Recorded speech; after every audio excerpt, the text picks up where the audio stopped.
এইটো হল আমাৰ এটা প্ৰজেক্ট যেটোৰ দ্বাৰা আমি ইলেক্ট্ৰন কোনো এটা ধাতু অধাতু বা ধাতুকল্পৰ মাজেদি ইলেক্ট্ৰন প্ৰবাহিত হয় নে নহয় তো আমি পৰীক্ষা কৰিব পাৰো। যেনেদৰে এটা আমি ধাতুকল্প বা এইটো ধাতু ললো, নেদৰে এইটোৰ মাজেদি ইলেক্ট্ৰন প্ৰবাহিত হয় নে নহয় এতিয়া চাব। এই লাইটটো জ্বলি আছে, ইয়াৰ মানে হল ইয়াৰ দ্বাৰা ইয়াৰ পৰা ইয়ালৈ ইলেক্ট্ৰন প্ৰবাহিত হৈ আছে, হৈ কিনে লাইটটো জ্বলি আছে।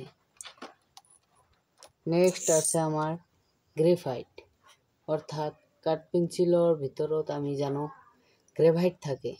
গ্ৰেফাইটটো হল এইটো, যিটো হল বিদ্যুতৰ সুপৰিবাহী।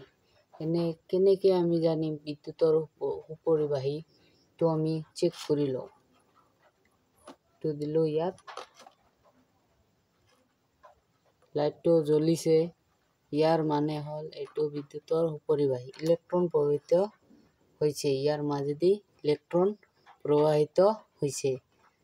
এনেও জানো আমি পঢ়িছো গ্ৰেফাইটৰ মাজেদি ইলেক্ট্ৰন প্ৰবাহিত হয় বা বিদ্যুতৰ সুপৰিবাহী। আজি এইটো প্ৰেক্টিকেলে আজি চালো।